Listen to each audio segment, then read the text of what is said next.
What up, people? It's your boy Jayfree again, man. Just coming back hitting you with some more knowledge, man.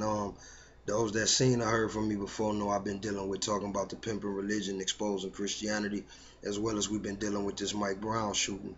Um, the reason I'm going the direction I'm going, tying the things I'm tying together, is because religion ties in everything that's going on, man. The predicament that we in, all of the stuff that they is trying to inflict on us as a people is a result of the brainwashing of religion. And I just say Christianity again because I'm a licensed and ordained minister who formerly preached the gospel. So I got great experience within the church, but also because that's the greatest shackle to our people. Barbara Hillary made that statement. Barbara Hillary, the first African American woman to reach the North Pole or the South Pole, and she made the statement and she said that Christianity was the greater rape of the black mind and the greater shackle than slavery ever was. And like I've said before, that's a major profound statement, man. Just based off the fact everything that we've been through slavery, what would make Christianity even greater of a shackle or a rape of our mind than slavery was. And the reason is because the psychology that's behind it. And so, as I've explained in some of my other videos, breaking down the pimping religion, and like I say, we're gonna get on it even some more at another time. But the reality is, through the religion, that's how they created us to be docile. That's how they done helped us to be passive to everything that's going on. So while we struggle and we pull and we broke and we got all kind of violence and all kind of things continuing to go on in our neighborhood, we sit there and we accept it because we think this is the way it's supposed to be because we've been indoctrinated with this religion. That's why I focus on it so much, because that's the lie that binds us. That's the lie that hinders us. So instead of us rising up, or instead of us trying to seek our right place and get our stuff back, we've been indoctrinated with this Christian religion that places Jesus up, and it's the white Jesus that they paint the picture of. So that's where the racism is embedded unconsciously in our minds, to where we don't even like ourselves, other people don't like us, but yet everybody looks at the white man as the savior, or looks to them to be somewhat superior, just because it's been embedded in our unconscious and subconscious levels of our mind. And that's why I deal with Christianity. So now, as we can see the effects of Christianity, we coming back to this Mike Brown thing, man. And when we looking at Mike Brown, just today, I'm watching on CNN, and now they done revealed these videotape, of him supposedly, done robbed the store or whatever. And I understand what happened, but I'm telling you, man, the things that they do is strategic, man. It was a young brother on Facebook, and I shared the page, and I hope others seen it. Again, my name is Jayfree, ICJAYFREEICEE, and that's just because my name is JC, and I'm free because I can see. But you find that page on Facebook, get on my page. I shared it on my page, and the young brother was there. He knew Mike Brown personally, and he was involved with, the rioting and everything was going on. And in this video, he very clearly talked about, he did the little strong arm robbery. He took the little cigarillos out the store or whatever, you know what I'm saying? But like he said in his video, he expressed that's what Buddy did, Mike Brown. And he said, though, that the cop had rolled past him and then bagged up. In other words, the cop wouldn't address him based off of the robbery. But then the CNN reporter confirmed that very thing today, because the officer that revealed the footage, he revealed and said it was two separate things. He said the first officer wasn't even aware that Mike Brown was a suspect in the robbery. The second officer that showed up, Mike Brown was already dead. You feel what I'm saying? So that goes to show that regardless of what happened in the robbery, the officer in question of the shooting definitely had some racial motivation or something behind him to do what he did. He was messing with the cat in the first place because he didn't know he was a suspect. Then they trying to say because he knew he did the robbery, even though the cop didn't know, then that still would cause him, to react in a certain way. He would react in a certain way just because he knew that he committed the robbery. So even though the police didn't know that he committed a robbery, he knew that he committed a robbery. So they trying to say, that he would have reacted in a certain way just because he knew that he committed the robbery. But again, I still continue to say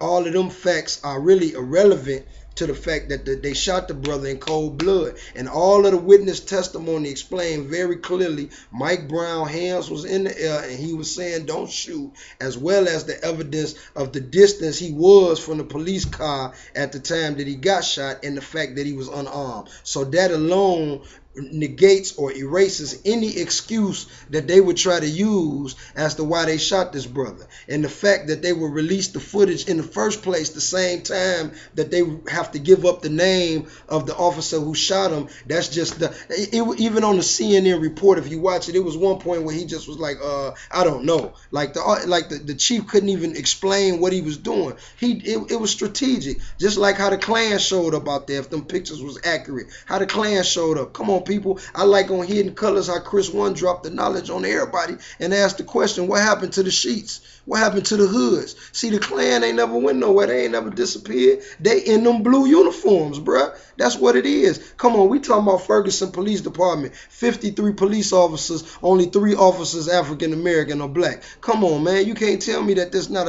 a police department or you know, an institution that where they definitely dealing with racism. And what's going on with the area? We know what goes on with our people. That's why I be saying, man, the stuff that they be doing is strategic. When you look and pay attention to what's going on, it's strategic. I'm from Ben Harbor, Michigan, one of the only places in the country to where we've had martial law enforced because we done dealt with racial prejudice and racial injustice in Ben Harbor, Michigan, where I'm from. So I've dealt with this thing on our own level. And when we had rioting, the reaction and response was totally different than the situation. It's like these cats was on standby. You see what I'm saying?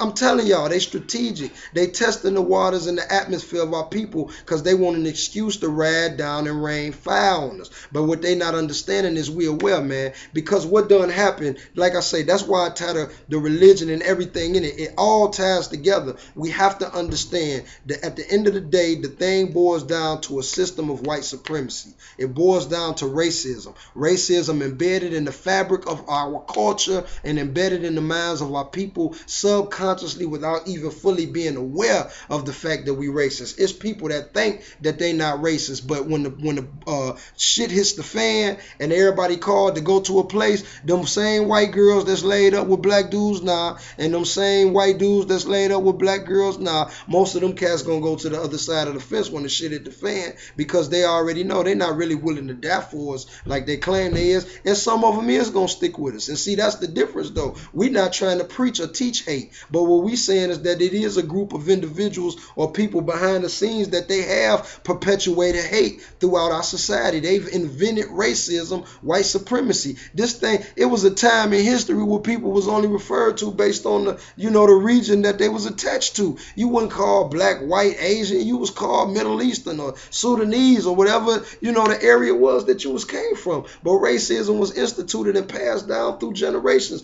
just like this Christianity been forced on us. And this will have created a docile environment as to why we have been dealing with the bullshit that they've been continuing to pass down on us. You see what I'm saying? The knowledge is the key because all the information is there. Go to the Library of Congress and find out who really built the fuck America. Find out what the contribution that Africans really made to building this country. Find out about your Moorish ancestry and find out about your nationality and who you really are. See, this information that they want to keep hidden because they don't rewrote the new history. Find out who the first black president was, John Hanson. Find out that he was a Moor. Find out that his picture's on the back of the $2 bill, but yet they tried to make new pictures and make him look like a mulatto because he was a dark-skinned brother. But find out that the man's got a statue inside of the White House because they know that the man was real. They know he existed. And on the $2 bill, find out that he was the only one sitting at the table on the picture that they got him in because he was the one in charge. Find out that George Washington was really the 9th president of these United States. However, he was the first president under the Constitution, which the black man wrote again. And they took and manipulated, and then they instituted their Magna Charta, their laws, you know, on Roman Catholicism, Christianity, which is their culture or which is the white supremacy doctrine that they have imputed on society and on our people. We got to pay attention to what's going on and wake up, people. This Mike Brown shooting, this is just another string in a whole list of things that they've been strategically plotting against us. When I hit on the Trayvon Martin thing and brought up the situation about Ron Zimmerman just to strike some interest in people's minds to make them look at some of the possibilities, you know what I'm saying, of the fact that Ron Zimmerman could have actually been recruited to perform this task for them. But when you look at just within, I don't know, maybe the last year or so since, Trayvon Martin happened, we done had Trayvon happen. We done had the brother choked out in New York. We done had this situation with Mike Brown. We done had the Pharaoh cat in North Carolina that was gunned down by the police. We done had the young brothers that their music was too loud, so the guy shot in their vehicle, and killed one of the brethren and then didn't even get charged and got off on it. It's so many other situations that I can bring out. If you pay attention, they testing the waters. They trying to provoke a reaction or a response. The young brother that talked about the robbery and talked about Mike Brown and the shooting and shit that's on the video that I told y'all about, if you pay attention and listen to even what the young brother said in there too, the brother hit the fact. He said when they was outside, he said we was just out there protesting. He said we ain't had nothing. They showed up on the scene with AK-47s, AR-15s, and the dogs. You see what I'm saying? They showed up expecting the situation to get out of hands, like I say, so they can justify or have an excuse for what they really want to do. Tell me what possible need did the Klan have to show up on the scene? What purpose do they serve? And why didn't the authorities immediately remove the Klan? Because shit, the Klan is half of them. You feel what I'm saying? It's so much information and so many things that's going on with these situations. Another thing I'll strike your attention to make you look at, and I'm not sure who all may be aware, but I know watching on Facebook and YouTube different posts that be coming up through the social media, you know what I'm saying? It was a prank that I saw some white dudes doing, and there's been other pranks that they've been doing to test the waters of niggas. It was one particular prank where these white dudes walked up on these brothers talking about, we selling guns. We got gats, man. We got gats. And on this particular scene, there was 3 cats. And the first cat they went to was in a public setting, meaning it was on the middle. It was like a bodega store, on the street where everybody was outside. So it was a public area. So when he walked up to the brother on the public area, he tested the response. The brother still grabbed him and jacked him on the wall like, bro, get up out of here. Won't nobody want no guns. You see what I'm saying? So that was one way they tested that reaction. The second brother, he went to a park where the dudes was playing basketball, and he walked up to the dudes playing basketball and was just like, hey man, hey, we got gats. And the dude was like, huh? And then if you seen the video, dude stuck him. He stole on him one time. And then the video show him running off. And then the third situation, so that was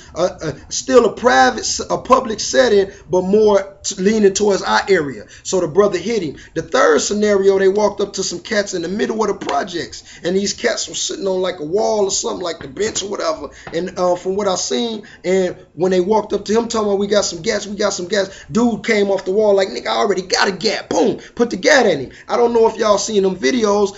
People might have thought it was entertaining, but if you would pay attention and learn to look a little deeper, you would see that strategy. They was testing the waters. What the hell would cause them to do a prank like that? You see what I'm saying? Because you got to look at the possibilities. Each situation, the way the brothers responded was in violence for one, but they responded in violence because that's what we do. We got a white dude coming up to us talking about, I got guns for sale. Come on, man, that's already some setup shit. What we supposed to think about on a situation like that? But the fact that they went to each different level, now pay attention. They didn't just do a prank, we just trying to sell guns. It was 3 levels. It was a public setting, a completely public open setting, then it was a semi-public setting, then it was a private setting in the middle of where we reside at in the projects. So what I'm saying is, if you would look at it, you could pay attention to see they was kind of strategic even in their testing. I'm telling y'all, man, these crackers think they slick, but like I say, they done took our history.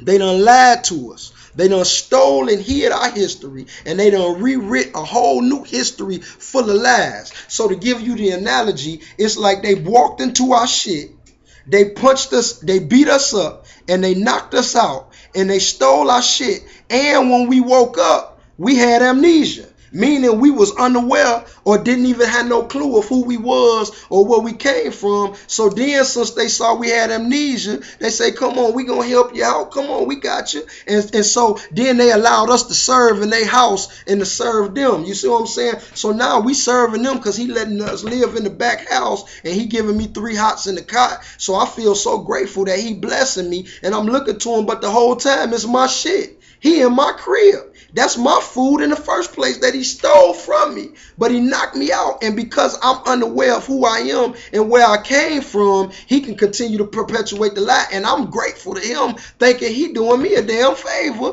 because he helping me, letting me eat, when the whole time that's my shit that he got. Now remember, the whole time that I'm ignorant and unaware that I'm serving him in my shit, he also aware that that's my stuff. And so the fact that that's my stuff and he's aware of it, you see what I'm saying? He gonna do everything in his power to make sure that I don't become conscious or become aware of the real situation. See what I'm saying? So he gonna continue to try to make sure to cover the lie. But as all laws, as all laws of nature happen. You see what I'm saying? You can't rid the laws of nature. That's how the man's laws prove to be lie and God's laws prove to be true. And that's why truth is coming through in this hour and time that we in. You can't reveal the truth. So what happens is we start to see a picture. You know, we start to look at shit and our memories start coming back a little bit and things start to becoming a little more familiar. And as things start to become a little more familiar, we start to say, wait a minute, man, this kind of resemble. We still groggy because we coming out of amnesia, so we not fully aware still, but we know something just ain't right. So now they're going to strike harder to make sure, because the moment that we find out that we actually serving them in our own shit, we gonna want our shit back. You feel what I'm saying? They gonna understand that we want our shit back, and they aware of this. So the whole time this is what's going on, and they aware that nature's law is taking its course now, and this is why more of our people are becoming conscious. Videos like Hidden Colors and so many other information that's available now. Our people are becoming conscious because you can't wipe history out. You see what I'm saying? And the fact that you can't wipe truth out from history because it's truth is written in stone and ground. It's archaeological finds, and because they can't get rid of it, they've been trying to figure out a way to wipe us out before we become fully conscious of the fact that we serving them in our own shit. Because when we become fully conscious, like I said on the other video, we want our shit back. And that's where my statement comes from when I say we want our shit back. I'm not talking about taking over the government. I'm not talking about raising up a nation of black supremacy to where now we reverse racism and we become the racist towards all other races. That's not what I'm talking about. What I'm talking about is us, a people that's of peace and harmony and love naturally. I'm talking about we need our shit back. We need our rightful position back. So like I said before, we can establish a true system of justice, peace, and equality away from this bullshit racism, white supremacy that have been influenced and invoked upon us. But like I say, that's because we unconscious. We got amnesia and we unaware of what's going on. And so that's what's going on. If we pay attention to the details, like I say, they are aware that our conscious level is rising, and we come into a place where we starting to say, wait a minute, bruh, this our shit. You know, and as we coming aware of that, they saying, hey, we got to take them out. So this why they testing the waters. See what I'm saying? When they do something like Mike Brown or Trayvon Martin, and then niggas go down and we start looting stores and we start busting windows, now they come in and they start beating us over the head. They start shooting us and letting the dogs loose, and they completely justified because it looked like the animals acting up again. But when we unite and come together strong and we stand in their face and say, you know what, bruh, we ain't bound down to the bullshit. You come with your dogs, we gonna shoot them motherfuckers. You come with guns, we gonna come with guns. You see what I'm saying? When we begin to make a stance, not in violence, but not in violence, but with violence, saying we're not bowing down no more. We're not finna drop to our knees and pray. We ain't finna go home and just march and rally. No, we want our shit back. That means tell us the truth, and we need to recreate and reestablish our own within our own community. That's how we get our shit back. We don't got to overthrow the government. We got enough money in our communities, and we make enough money and spend enough money now as a community to where if we would start recreating and reestablishing our own, we could do it all. I'm not going to go into details because I never put all my plans and all my thoughts on this